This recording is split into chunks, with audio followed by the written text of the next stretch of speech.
সংবিধান আপনাকে গণভোট করার এখতিয়ার দেয় নাই। এখন গণভোট ইটসেলফ অসাংবিধানিক, গণভোট অবৈধ। গণভোট সম্পর্কে বিএনপি আসলে বলি, ওই সময় আসলে বিএনপি কে ব্ল্যাকমেল করেছে ভাই। কথা সত্য, মনে প্রাণে বিএনপি চাইছে গণভোট না হোক। বাংলাদেশের ফুড সিকিউরিটিতে রেড জোন, এখানে দুর্ভিক্ষ হতে পারে। ওই আমির হামজার বাড়ির পাশে 4টা ডিজেলের খনি আছে। বাংলাদেশে কোনো ডিজেলের সমস্যা নাই, পেট্রোলের সমস্যা নাই। আমাদেরকে ধ্বংসের অতলান্তের দিকে নিয়ে যাচ্ছে। সংবিধান সংশোধন বনাম সংস্কার জটিল একটি বিষয়, এবং এই বিষয়টি নিয়ে কথা বলতে আজকে আমার সাথে স্টুডিওতে যুক্ত হয়েছেন গোলাম মাওলা রনি, সাবেক সংসদ সদস্য ও রাজনীতি বিশ্লেষক, এবং যুক্ত আছেন মাসুদ কামাল, সিনিয়র সাংবাদিক। দুজনকেই স্বাগত জানাচ্ছি, এবং দুজনেই আমার খুব পছন্দের মানুষ। আমি কথা বলতে চাই, আমি কম কথা বলতে চাই, আপনাদের কাছ থেকে জানতে চাই আজকে জুলাই বিপ্লব পরবর্তী বাংলাদেশের রাজনীতিতে এখন সবচেয়ে আলোচিত এবং বিতর্কিত বিষয় হলো সংবিধানের ভবিষ্যৎ।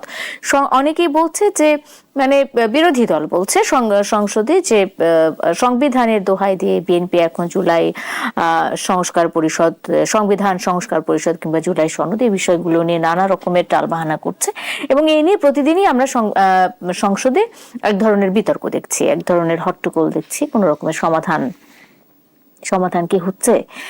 আলোচনা শুরু করি। আমি গোলাম মাওলা রনি আপনাকে দিয়ে, মাসুদ কামাল ভাইকে দিয়ে শুরু করব। লেটেস্ট খবর আছে।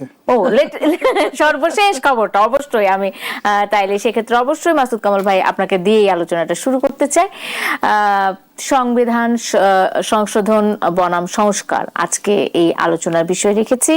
সংশোধন আগে নাকি সংস্কার আগে, নাকি সংবিধানই আগে? কোন বিষয়টি এখন মূল প্রাধান্যে আছে বলে আপনি মনে করেন, মাসুদ কামাল? শুনেন, একটা জিনিস হলো কি, একটা রাষ্ট্র সবসময় চলবে সংবিধানকে কেন্দ্র করে। রাষ্ট্র ডানে যাবে না বামে যাবে সেটা সে সংবিধান দেখে সিদ্ধান্ত নেবে। রাষ্ট্র এমন কিছু করবে না যার সঙ্গে নাকি সেই সংবিধানের বিরোধ তৈরি হয়। এটা হলো নিয়ম, এটা সারা দুনিয়ারই নিয়ম। যেখানে সংবিধান নাই, যে রাষ্ট্রে সংবিধান নাই, যেমন ইংল্যান্ডের সংবিধান নাই, কিন্তু ওখানে কিছু কনভেনশন আছে, ওখানে কিছু নিয়ম কানুন আছে, সেগুলো মানতে হয় রাষ্ট্রে। এটা হলো একটা স্বাভাবিক একটা নিয়ম আর কি। এখন ঝামেলাটা হয় কখন, আমি সেটা বলি। যেমন আমাদের এখানে কিন্তু অনেক সময়ই সংবিধান মানা হয়নি মানে এরকম, তারা হয়তো কোনো একটা সামরিক শাসক দায়িত্ব নিল, ক্ষমতা নিল। কারণ সামরিক শাসক যখন রাষ্ট্র ক্ষমতা দখল করে, তারা তো সংবিধান অনুযায়ী দখল করে না, তারা নিজেদের মতো দখল করে, গাইড জোরে করে। তো সংবিধানে নাই, তাহলে তারা কি করে, দায়িত্ব নিয়ে এসেই তারা সংবিধানটাকে স্থগিত করে দেয়, যে সাংবিধানিক সমস্ত কিছু আপাতত স্থগিত থাকবে, আমি যেটা বলবো এটি আইন। গাইড জোরে করে। তো এই গাইড জোরে এর আগেও করছে কয়েকবার। এবার যে আন্দোলনটা হলো, আন্দোলন মানে শেখ হাসিনা সরকারের যে পতনটা ঘটলো, সেই পতনটা কিন্তু সংবিধান মেনে হয়নি। কিন্তু এই পট পরিবর্তনের পর, যখন শেখ হাসিনা দেশ থেকে চলে গেলেন, পট পরিবর্তনের পর যারা দায়িত্ব নিলেন, তারা যেন কেন কোন বুদ্ধি জোরে যায় না, তারা যেন দাবি করতে থাকলেন যে আমরা একটা সাংবিধানিক সরকার। এই তারা যে একটা সাংবিধানিক সরকার, এটা প্রমাণ করতে যে তারা এমন কাজ করলেন যেগুলির প্রত্যেকটা কাজ সংবিধান লঙ্ঘন করে তারা করলেন, একটার পর একটা। এবং ওরা 18 মাস দায়িত্ব পালন করেছেন, সংবিধান লঙ্ঘন করেছেন, অসাংবিধানিক ভাবে করেছেন, কিন্তু আবার নিজেদেরকে দাবি করেছেন আমরা সাংবিধানিক সরকার। তাহলে জিনিসটা কি দাঁড়াইলো, যে আপনি মানে জিনিসটা, সংবিধানটাকে আপনি মানেন কি মানেন না, অথবা বলছেন মানি কিন্তু মানেন না, অথবা আপনার সুবিধা অনুযায়ী মানেন, আবার যেখানে সুবিধা নাই সেখানে মানেন না। আপনি কিন্তু এই কাজগুলি করছেন। এখন এইভাবে যখন আপনি কাজ করবেন, তখন এর তো একটা পরিণতি হবে, এবং সেই পরিণতিটা এখন আমরা ভোগ করছি। আপনি গণভোট করেছেন, এটা আপনি করতে পারেন না, সংবিধান আপনাকে গণভোট করার এখতিয়ার দেয় নাই। রাষ্ট্রপতি গণভোট অধ্যাদেশ জারি করছে, রাষ্ট্রপতি গণভোট অধ্যাদেশ জারি করতেই পারে না, তাদের এখতিয়ারের বাইরে করেছে। এখন গণভোট ইটসেলফ অসাংবিধানিক, গণভোট অবৈধ। কথা পরিষ্কার ভাই, আপনি আইন দিয়ে দেখেন, যান 93 সংবিধানের 93 গণভোট অধ্যাদেশের ব্যাপার আছে। অধ্যাদেশ করে আপনি গণভোট চালু করতে পারবেন না। অধ্যাদেশ করতে পারবেন সেই বিষয়ে, যে বিষয়গুলিতে 151 জনের সাপোর্ট দিয়ে আইন করা যায়। রাষ্ট্রপতির আদেশ দিয়েছে না, উনি রাষ্ট্রপতির আদেশের মধ্যে একটা অধ্যাদেশ আছে, গণভোটের অধ্যাদেশটা আছে। তো গণভোট উনি অধ্যাদেশ জারি করতে পারে না, কারণ গণভোট হলো একটা সাংবিধানিক পরিবর্তন। আর সংবিধানের পরিবর্তন যদি আপনি করতে পারেন একটা অধ্যাদেশ দিয়া, তাহলে তো পুরো জুলাই সনদটাই তো অধ্যাদেশ দিয়ে পাস করতে পারতেন, বলেন না কেন? পারেন না উনি। আচ্ছা, এখন যদি গণভোট অবৈধ হয়, তো গণভোটের যে রায় সেটাও অবৈধ, তাহলে গণভোটের তো কোনো গ্রহণযোগ্যতা নাই রে ভাই। এখন যদি বিএনপি বলে আমি এটা এই গণভোটে মানি না, কিন্তু এই যে 70% মানুষের ভোট, হ্যাঁ ভোট, হ্যাঁ আচ্ছা, এটা তো পুরো জিনিসটাই তো অবৈধ। আপনি বলি আপনাকে একটা কথা, আপনি একটা বিয়ে পড়াইলেন, বিয়ে অনুষ্ঠানে আয়োজন করছেন, আয়োজন করে 50 জন লোককে খাওয়াইছেন, সবাই গিফট টিফট দিয়ে গেছে, খাইছে, যখন গিফট দিবে কিছু, পরে দেখা গেলো যে বিয়েই হয় নাই। বিয়ে হয় নাই কেন? ওটা বলতে একজন হিন্দু একজন খ্রিস্টান, আপনি মুসলিম নিয়মে কি বিয়ে পড়াবেন ভাই? ওরা তো মুসলমানই হয় নাই, বুঝলেন? তাহলে বিয়ে অবৈধ না, এখন গিফট কি হবো? আপনি বলবেন এই যে গিফট, যেহেতু গিফট আছে অতএব বিয়ে বৈধ হইলো ভাই?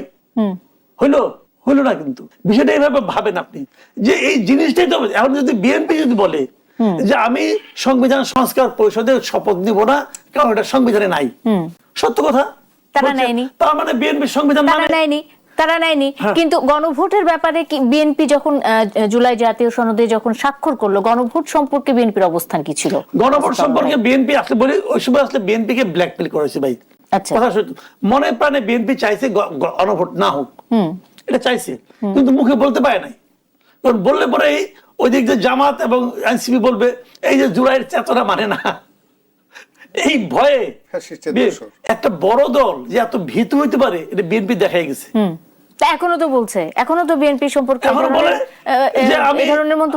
আমি জুলাই সনদ অক্ষরে অক্ষরে পালন করবো, বাস্তবায়ন করবো। এখন তারা যেটাকে জুলাই সনদ বলে সেটাকে তো এনসিপি জুলাই সনদ বলে না।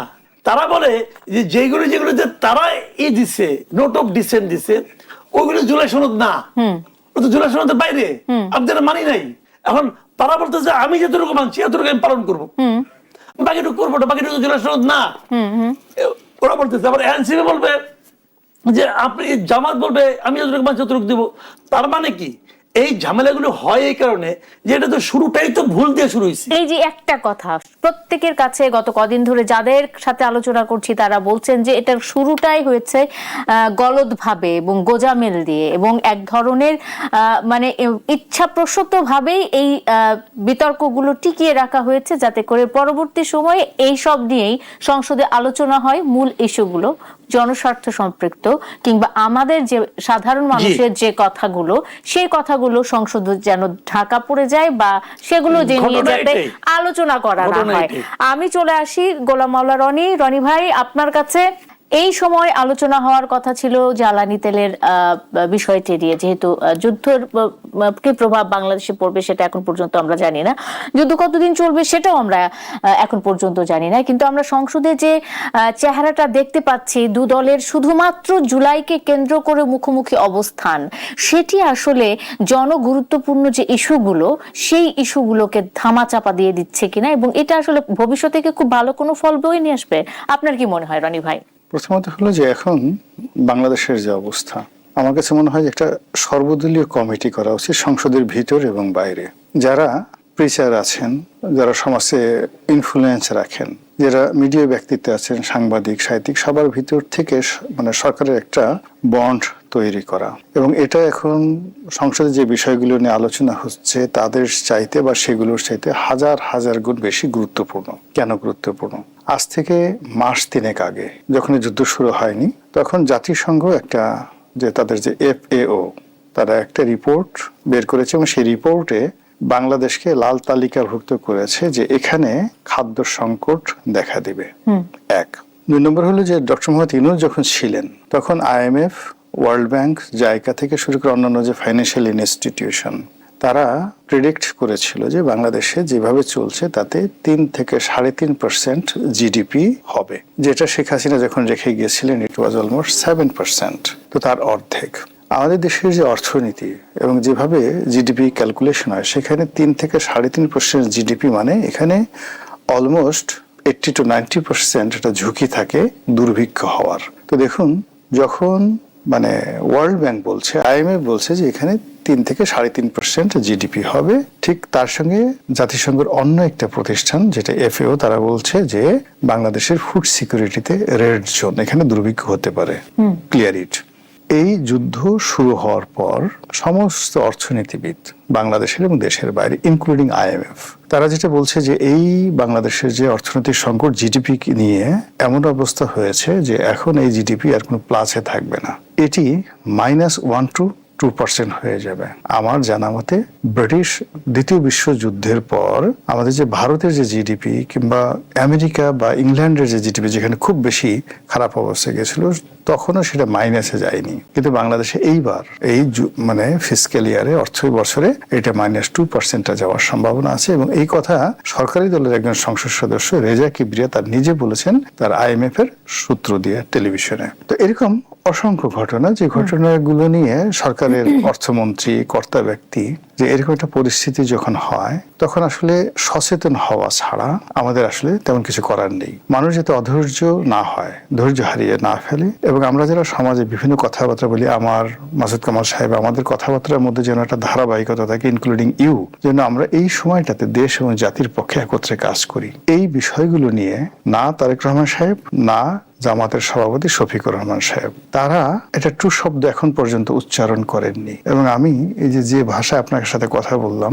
আজ পর্যন্ত গত 3 মাসে এই দুই নেতার মুখ দিয়ে বা তাদের কোনো কর্তা ব্যক্তি, তাদের যারা সাহাবী রয়েছেন, তাদের যারা ডান হাত বাম হাত রয়েছেন, তাদের মুখ থেকেও এই জাতীয় সমস্যা নিয়ে কোনো কথাবার্তা আমরা শুনতেছি না। সরকারের কাছ থেকে যে কথা শুনছি সেটা হলো খাল কাটলে বাংলাদেশের সব সমস্যার সমাধান হয়ে যাবে, কোনো দুর্ভিক্ষ থাকবে না, এবং ধান চাল আটা ময়দা চিনি থেকে শুরু করে নিত্য প্রয়োজনীয় দ্রব্য সামগ্রী খাল দিয়ে ভেসে ভেসে এসে টেকনাফ থেকে তেঁতুলিয়ায় এতটা ছড়ায় যাবে, শুধু লোকজন খালের তীরে দাঁড়িয়ে বস্তা ভরে ভরে সেখান থেকে তুলবে, এরকম অবস্থা মনে হচ্ছে। তাদের অবস্থা দেখে মনে হচ্ছে যে তারা যে ফ্যামিলি কার্ড দিচ্ছে ওটা এত গুরুত্বপূর্ণ যে ওই ফ্যামিলি কার্ড যেখানে দেন, আপনি গাছের কাছে দেন, মাছের কাছে দেন, ব্যাংকের কাছে দেন, বিমার কাছে দেন, বিল্ডিং এর কাছে দেন, ওই কার্ড ছোয়ানোর সাথে সাথে সেখান থেকে শুধু টাকা বেরোতে থাকবে, আয় করতে হবে না। তারা ডিজেল কার্ড করছে, ভাবসব দেখলে মনে হয় এই ডিজেল কার্ড যদি ওই আমাদের যে বিভিন্ন ব্রিজ কালভার্ট পুল এগুলোর যে পিলার গুলো আছে পিলারের ঘষা দিলে ওখান থেকে খালি তেল বেরোতে থাকবে, ডিজেল বেরোতে থাকবে, এইরকম একটা তার আনন্দ উৎসবে মানে মগ্ন। অন্যদিকে জামাত এনসিপি তাদের বক্তব্য হলো যে এই মুহূর্তে যদি জুলাই সনদ পাশ হয়ে যায়, পাশ হওয়ার সাথে সাথে বাংলাদেশে 100টা ডিজেলের খনি আবিষ্কার হয়ে যাবে, পাওয়া যাবে মুহূর্তের মধ্যে। আল্লাহ স্বপ্নে দেখাই দেবে যে তোমাদের আর জান্নাত থান্নাতের এই সমস্ত বেশি একটু পরে পরে করো। ওই জায়গাতে জামাতের বাড়ির নেতার অমুক নেতার বাড়ির পাশে ওই আমির হামজার বাড়ির পাশে 4টা ডিজেলের খনি আছে, খালি ওখানে টিউবওয়েল বসাবা ভক ভক ভক ভক করে ওখানে শুধু ডিজেল বেরোতে থাকবে। বাংলাদেশে কোনো ডিজেলের সমস্যা নাই, পেট্রোলের সমস্যা নাই, শুধু জুলাই সনদ স্বাক্ষর করলেই হবে। আরেকজন হয়তো মনে করতেছে যে না, এখানে যদি সংবিধান সংস্কার করা হয় তাহলে আমাদের যে এখন এই মুহূর্তে অর্থনৈতিক সংকট আছে, কিন্তু এটা করার সাথে সাথে বাংলাদেশ ব্যাংক অটোমেটিক এখানে যেখানে সোনা আছে 100 গুণ সোনা হয়ে যাবে, যেখানে ডলার আছে 100 গুণ ডলার হয়ে যাবে, যেখানে টাকা আছে 100 গুণ টাকা হয়ে যাবে। ফলে এই যে তারা একটা হ্যালুসিনেশন এবং একটা ইলিউশন, ইংরেজিতে যে দুটো শব্দ বলি, এই দুটো দ্বারা সরকারি দল এবং বিরোধী দল যে হ্যামিলনের বাঁশিওয়ালার মতো করে বাঁশি বাজিয়ে বাজিয়ে আমাদেরকে ধ্বংসের অতলান্তের দিকে নিয়ে যাচ্ছে। সংসদ কি আসলে কোন রকমের সমাধান ছাড়াই কোনো আলোচনাতে চলছে, মানে এমনটাই তো মনে হচ্ছে না। আমি এখানে মানে এখানে সংসদের কতগুলো বিষয় থাকে। ফার্স্ট থিং হলো যেখানে প্রশ্নোত্তর পর্ব থাকে, পয়েন্ট অফ অর্ডারে তারা দাঁড়িয়ে কথা বলে জনগুরুত্বপূর্ণ বিষয় বা ওখানে সংসদে কারো যদি অধিকার ক্ষুণ্ণ হয়, এরপর তারা নোটিশ দেয়, যে কোনো জনগুরুত্বপূর্ণ বিষয়ে নোটিশ দেয়। এর বাইরে রাষ্ট্রপতির ভাষণের উপর তাদের একটা আনলিমিটেড লিবার্টি থাকে তারা কথা বলার জন্য। তো যে কয়টি অধিবেশন হয়েছে রাষ্ট্রপতির ভাষণের উপরে আলোচনা হয়েছে, অনেক বিষয়ে নোটিশ দেওয়া হয়েছে, অনেকে পয়েন্ট অফ অর্ডারে দাঁড়িয়েছেন। তো এই যে জিনিসগুলো হয়েছে তারা সব ব্যাপার কথা বলেছে, মুক্তিযুদ্ধ নিয়ে কথা বলেছে, রাজাকার নিয়ে কথা বলেছে, তারপর শেষে তাদের ব্যক্তিগত স্বার্থ সংশ্লিষ্ট বিষয় নিয়ে কথা বলেছে, একে অপরকে ভুয়া ভুয়া বলেছে, একে অপরকে গালাগাল করেছে, ঠাট্টা করেছে, মস্কারা করেছে, সবই করেছে, কিন্তু আপনার আমার কথা বলা হয়নি। একটা বিরতি নেই, একটা বিরতি নেই। বিরতির পর ফিরে এসে বাদ বাকিটুকু শুনবো। দর্শক থাকুন আমাদের সাথে, ফিরছি দেশ সম্প্রতিকে। ফিরছি এক্ষুনি। বিরতির পর স্বাগত। আরেকবার দেখছেন দেশ সাম্প্রতিক, নিবেদন করছে আড়াইল অ্যাঙ্গেল চ্যানেল। স্কয়ারবার আমি সোনিয়া হক আপনাদের সাথে আছি এবং সংবিধান সংশোধন বনাম সংস্কার এই বিষয়টি নিয়ে কথা বলছিলাম। আমি শুরুতেই চলে যেতে চাই এই অংশে মাসুদ কামাল ভাই আপনার কাছে। বিএনপি বলছে যে তারা তাদের ইশতেহারে স্পষ্ট করেছে যে তারা জুলাই বিপ্লবের স্পিরিট বা জুলাই সনদ 2025-এর প্রতিটি বিন্দু বাস্তবায়নে অঙ্গীকারাবদ্ধ এবং তারা তাদের নির্বাচনী ইশতেহার এবং দীর্ঘদিন ধরে তাদের যে রাজনৈতিক অঙ্গীকার 31 দফা সেটার সাথে সমন্বয় করে জুলাই সনদের মূল চেতনার সাথে এক ধরনের সমন্বয় করে সংবিধানের সংশোধনের পথে এগোচ্ছে, এমনটাই তারা বলছে। অন্যদিকে তারা যখন এই গঠনমূলক যাত্রার সমান্তরালে যাচ্ছে দেখা যাচ্ছে তখন বিরোধী দলের এক ধরনের অদ্ভুত এবং রহস্যজনক অবস্থান দেখা যাচ্ছে। এগুলা অনেকে বলছেন, সে কথাগুলোই আমি বলছি। তারা সংবিধান সংস্কার বা নতুন সংবিধান তৈরির দাবি তুলে রাজনৈতিক অঙ্গনে এক ধরনের ধোঁয়াশা তৈরি সৃষ্টি করছে। যখন সরকারের ইশতেহার এবং জুলাই সনদের মধ্যে কোনো মৌলিক বিরোধ নেই, তখন বিরোধীদের এই অনড় অবস্থান কি আসলে দেশপ্রেম নাকি স্রেফ রাজনৈতিক ফায়দা হাসিলের একটি স্ট্যান্ডবাজি? এটি একজন দর্শকের প্রশ্ন। শুনুন না বলি ভাই, ঘটনা হলো আগেই বলেছি যে জুলাই সনদ বলতে বিএনপি যেটাকে বুঝায়, জামাত এবং এনসিপি ওটাকে বুঝায় না। আরো সহজ করে বলি, এখন এখানে কয়টা বাজে? রাত্র 10:30। আমেরিকা এখন কয়টা বাজে? সকাল 9:30, এরকম হতে পারে। এখন ও আর আমি যদি তর্ক করি যে সকাল না রাত, কোনটা সত্য? দুইটাই যার যার মতো করে সত্য, বুঝতে পারছি। এখানেও ঠিক একই জিনিস। জুলাই সনদ বলতে যে বিএনপি যেগুলোতে নোট অফ ডিসেন্ট দিয়েছে ওগুলো বিএনপি জুলাই সনদের পার্ট মনে করে না। ওকে, আর বিএনপি ইসলামী জামাত ইসলামী এবং এনসিপি তারা যে সংসদে আছে তারা মনে করে যে গণভোটের সময় যে প্রশ্নগুলি করা হয়েছে এটা হলো জুলাই সনদের সংবিধান সংস্কারের যে অংশটুকু সেটা এখানে আছে। এটাকে বিএনপি মনে করে না। গণভোটে বলা হয়েছে উচ্চ কক্ষ হবে 100 সদস্য বিশিষ্ট এবং এই 100 সদস্যকে নির্বাচন করা হবে পিয়ার পদ্ধতিতে। বিএনপি এটার মধ্যে নোট অফ ডিসেন্ট দিয়েছে, কিন্তু এটার মধ্যে তো এই গভর্নমেন্ট তো এটার মধ্যে তো এটা নিয়ে তো সে গণভোট করছে। এটা যে আবার 70% ভোটও ম্যানেজ করছে কেমনি করে জানি। ভোটের সংখ্যা কিন্তু আমি সঠিক মনে করি না, অনেক ঘাপলা আছে। যাক, সে আলোচনা এখন এই আলোচনা সে আলোচনা না, কাজে এই আলোচনাটাই করি। কাজে এটা তো বিএনপি মনে করে না। এখন 70% বলবে যে 70% লোক তো ভোট দিছে, এই 70 কিন্তু 60-এ 70 মানে 42%। অনেকে বলে কিন্তু প্রায় দেখি আমাদের লোকজন বলে আপনারা তো 51% ভোট পেয়েছেন আর 70% লোক ভোট দিয়েছে হ্যাঁ ভোটের পক্ষে। মিশা কথা, অঙ্ক জানে না, অথবা অঙ্ক জানে না বুঝে মানুষকে বুঝায়। 70 হলো গিয়া যত শতাংশ লোক ভোট দিছে তার 70%। তো তার 70% হলে 100-র কত শতাংশ? 42%। কিন্তু এইরকম নাটকে আলাপ করতে কোনো লাভ নেই ভাই, সেটাও বড় কথা না। তাহলে আচ্ছা আপনি আমাকে একটা কথা বুঝান তো ভাই, গণভোটে কে কে রাজি হয়েছে? 30টা রাজনৈতিক দল রাজি হয়েছে। এই 30টা রাজনৈতিক দলই কম বেশি ইলেকশন করছে এবং এই প্রত্যেকটা দল তো বলছে হা ভোট দিতে, ইনক্লুডিং বিএনপি তারেক রহমান বলছে হা ভোট দেন, মির্জা ফখরুল বলছে হা ভোট দেন, সবাই মিলে হা ভোট দিতে বলছে। তারপরে ওদের হিসাবে 70% বলে কোনো 30% হা ভোট দিল না কেন? এরা কারা? তাহলে সবগুলি পলিটিক্যাল পার্টি বলছে, বলার পরেও 30% লোক দেয় নাই। আওয়ামী লীগ তো রাখেই নাই, জাতীয় পার্টিকে রাখেই নেই আলোচনার মধ্যে, কেউ রাখে নাই। যে আলোচনা যে কমিশনে আলোচনা, কমিশনে জাতীয় পার্টি নাই, আওয়ামী লীগ নাই, সেটা জাতীয় ঐক্যমত হয় কোন কিনা? হিসাবটা কি রে ভাই? জাতীয় মতরা নাই, তো আপনারা গায়ের জোরে জাতির সংজ্ঞা নির্ধারণ করতেছেন। মানে জাতীয় পার্টি আওয়ামী লীগের কার্যক্রম নিষিদ্ধ, জাতীয় পার্টি থাকলে পরে কি সমস্যা হতো? এটা তো আমার প্রশ্ন। আমিও তো আওয়ামী লীগের কার্যক্রম আপনি নিষিদ্ধ করছেন কেন? কি আইনে করছেন? কোন আইনে করছেন? কালো আইন দিয়ে করছেন। আবার সেই আইনে কি বলছেন আপনি? দেখেন একটার পর একটা কিন্তু ঝামেলা। কি বলছেন আপনি? যে যতদিন নাকি তাদের বিচার চলবে ততদিন পর্যন্ত তারা তাদের রাজনৈতিক কার্যক্রম নিষিদ্ধ থাকবে। মানে তাদের দলটাই কিন্তু নিষিদ্ধ করে নাই, কিন্তু রাজনৈতিক কার্যক্রম নিষিদ্ধ করছে যতদিন বিচারটা শেষ না হবে। বিচার শুরু হয়েছে? আওয়ামী লীগের বিরুদ্ধে কোনো বিচার শুরু হয়েছে? কোথাও কোনো মামলা হয়েছে? তো বিচার যদি শুরুই না হয় তাহলে এখন তারা বিচারটা শুরু হোক, তারপরে আপনার ঘরের কাজটা। এখন যদি বিচার শুরু করতে লাগে 10 বছর, তো এই 10 বছর আওয়ামী লীগের কার্যক্রম নিষিদ্ধ থাকবে? এটা আসলে কিসের ইঙ্গিত? মানে এটাকে বন্ধ, এই রাজনৈতিক দলটাকে বন্ধ করে রাখার, মানে এরা চলতে না পারে স্বৈরাচারের বিরোধিতা করে ফ্যাসিবাদের পতন ঘটে আমরা একটা অন্তর্বর্তীকালীন সরকার আনছিলাম। এই অন্তর্বর্তীকালীন সরকার, আমি এই সরকারকে একটা স্বৈরাচারী সরকার হিসেবে মনে করি। এরা যেভাবে দেশ চালাইছে স্বৈরাচারী কায়দায় চালাইছে, সহজ হিসাবে তারা যা ইচ্ছা তাই করছে। কদিন যাকটা দেখেন না কি হয়। ওকে, আমি একটু রনি ভাইয়ের কাছে যাই। রনি ভাই, আপনি কি মনে করছেন এই যে 18 মাসের একটা অন্তর্বর্তীকালীন সরকার এবং সেই সরকারটি তাদের নিজেদের মতো করে দেশ চালিয়েছে এবং মাসুদ কামাল ভাই এর মধ্যে বলেছেন যে তারা স্বৈরাচারী কায়দাতেই তারা দেশ চালিয়েছে, মানে স্বৈরাচারের হাত থেকে বাঁচতে গিয়ে স্বৈরাচারী কায়দায় দেশ চললো 18 মাস এবং তার ফলশ্রুতিতে কি হচ্ছে না হচ্ছে আমরা সেটা দেখতে পাচ্ছি। ওই যে গোজামিলের যে ঐকমত্য কমিশন, সে অভিযুক্ত থেকেই গেল। রনি ভাই, আপনার মতামত জানতে চাই। মাসুদ কামাল ভাইয়ের সাথে একটু দ্বিমত পোষণ করি। এখানে হলো আগের যে অন্তর্বর্তীকালীন সরকার, তারা স্বৈরাচারী ভাবে বা স্বৈরাচারের মতো দেশ চালায়নি। এর কারণ হলো স্বৈরাচার হওয়ার জন্য বিশেষ যোগ্যতা লাগে, a certain level of quality. তো তাদের সেই কোয়ালিটিটা কোনো কালই ছিল না। 2 নম্বর হলো যে স্বৈরাচারের সঙ্গে একটা পলিটিক্যাল বা রাজনৈতিক একটা কোয়ালিটি থাকে। এখানে nobody was qualified as a politician.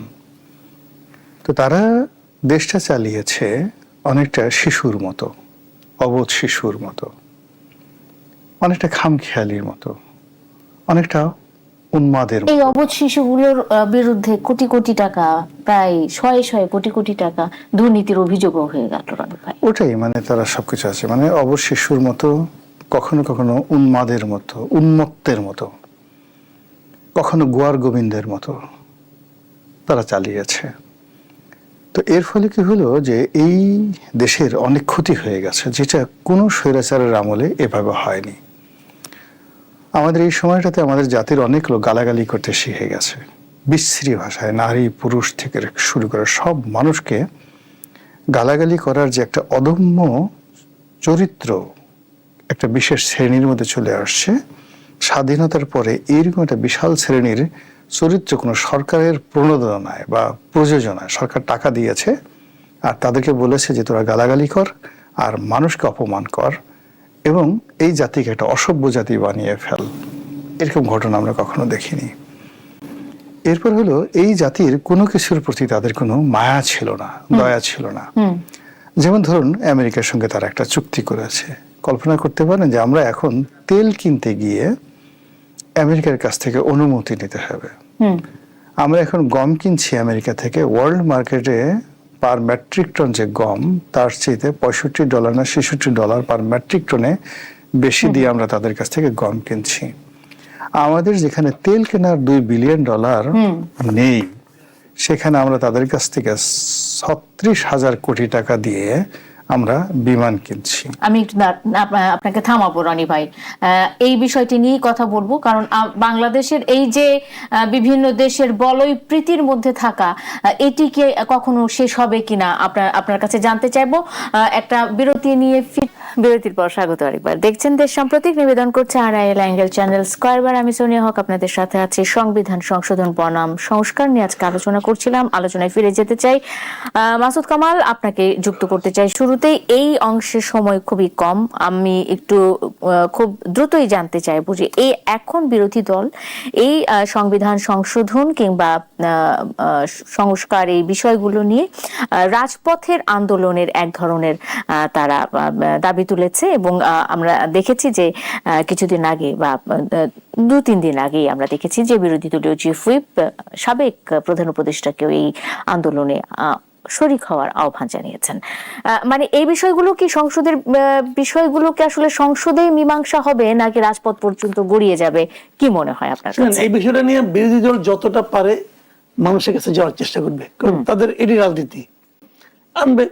এবং নাহিদ ইসলাম যেটা বলছে যে প্রধান উপদেষ্টাকে বলছে যে আপনার করা যে অধ্যাদেশগুলো সেগুলো একটা বাতিল হয়ে যাচ্ছে, অতএব আপনার উচিত আমাদের সঙ্গে রাজপথে নামা। এটা তো উনি আহ্বান জানাইছেন। উনি যদি পায়েও ধরেন তবু উনি নামবেন না। নামবেন না মূলত দুইটা কারণে। প্রথম কারণটা হলো উনি কখনোই এ দেশের কোনো প্রয়োজনে অথবা অপ্রয়োজনে রাস্তায় নামেন না, ওনার নামার কোনো ইতিহাস নাই। উনি যে এইবার দায়িত্ব নিয়েছিলেন, রেডি ছিলেন ওনার ব্যক্তিগত চরিতার্থে, প্রতিহিংসা চরিতার্থ করার জন্য, এবং নিজের কিছু পেন্ডিং কাজ ছিল, নিজের কিছু সুবিধা ছিল, ওগুলি নির্লজ্জের মতো আদায় করে নেওয়ার জন্য, এটা উনি নামবেন না। আর দ্বিতীয়ত, যদি উনি ভীমরতি প্রাপ্তও হন যে আমি নামবই, তাহলেও নামবেন না। শেষ মুহূর্তে চিন্তা করবেন নামলে পরে যে পরিমাণ টমেটো, পচা টমেটো এবং ডিম খেতে হবে, এটা বরং নামার দরকার নেই। ওনার এতটাই অর্জন, জনগণ তাকে এই দুইটা ছাড়া আর কোনো কিছু দেওয়ার সম্বর্ধনা জানাবে না। কাজেই এইগুলি সব কথার জন্য, কথা বলার জন্য বলা। কথার জন্য কথা, বলার জন্য বলা। আমি চলে যাই গোলাম মাওলা রনি ভাই আপনার কাছে। ওই যে বিরোধী দল রাস্তায় নামার ডাক দিচ্ছে বা আহ্বান জানাচ্ছে, বিভিন্ন সময় তারা রাস্তায় নামার বা রাজপথে নেমে আসার কথা বলেন, এটা আমরা জানি। এবং সেই সাথে মানে এখন মানে আমরা যদি বলি এই সব কিছুর ভবিষ্যৎটা কেমন দেখছেন, মানে আমার কাছে প্রশ্ন আসলে অনেক বড় প্রশ্ন, সেটি সময় কালক্ষেপণ হবে। আপনি আপনার মতামত জানতে চাই। ভবিষ্যৎ খুব ভালো, বিএনপি যা চাইবে তাই হবে। জামাত সংসদের মধ্যে খুব নরম ভাষায়, ভদ্র ভাষায়, কোরআন হাদিস এর আলোকে তারা বিএনপিকে সমালোচনা করবে মৃদু ভাষায়, চুয়া চুয়া করে। আর তারা যে একটা বিরোধী দল, এই যে তারা যে একটা বিরোধী দল, একটু জনগণের মধ্যে এটা দেখানোর জন্য যতটুকু অঙ্গসজ্জা করা দরকার, সাজসজ্জা করা দরকার, শান্তিপূর্ণ গান্ধীবাদী কিছু মিছিল হবে, মিটিং হবে। কিন্তু তারা প্রাণত চাইবে যে সংসদটা 5টি বছর, তারা যে প্রায় 78টি সিট পেয়েছে, তো এই 5টি বছর তারা বেতন পাক, ভাতা পাক, এবং তাদের যে রাজনীতি, সেই রাজনীতিটা তারা আরো সুন্দরভাবে গুছিয়ে আগামীতে যেন অন্ততপক্ষে এই যে 78টি সিট হয়েছে, এটা একটা সিটও বাড়ে, যেন না কমে, তারা এই চেষ্টা করবে। রাষ্ট্র ক্ষমতার সাথে লড়াই করা, সংগ্রাম করা, এটা আসলে মানে যাকে বলে এনসিপিতে একেবারে নতুন, জামাতের ইতিহাস নেই। জামাতের ইতিহাস সবসময় হলো ক্ষমতাসীনদের সঙ্গে একটা সুসম্পর্ক স্থাপন করা। ফলে যে কোনো মূল্যে, যে কোনো পরিস্থিতিতে তারা বিএনপির সাথে আজ যে বিতর্ক চলছে সংসদে, সেই দায়টাকে অন্তর্বর্তীকালীন সরকার এড়াতে পারে কিনা? অন্তর্বর্তীকালীন সরকার তো অনেক কিছুতেই এড়াইতে পারে না। এদের বিরুদ্ধে যে দেখুন, এখন তার দেশ থেকে মানে নিষেধাজ্ঞা চাচ্ছে। উনি বললেন যে টমেটো মারা হবে, ডিম মারা হবে। এখন আগে তো মানুষ এগুলো, আমার মাথায় এটা আসে নাই, ডিম টমেটো এগুলো আসেনি, কিন্তু হঠাৎ মাসুদ কামাল সাহেব বলার সঙ্গে সঙ্গে আমার মাথায় আসছে। এবং আপনারা যারা দেখলেন, অনেক লোক দেখবেন যে কালকে থেকে ডিম রিজার্ভ করবে, টমেটো রিজার্ভ করবে, কারণ এটা যত বেশি পচবে তত বেশি এটা উপযোগিতা পাবে। Thank you very much. অসংখ্য ধন্যবাদ গোলাম মাওলা রনি, মাসুদ কামাল, দুজনকেই ধন্যবাদ।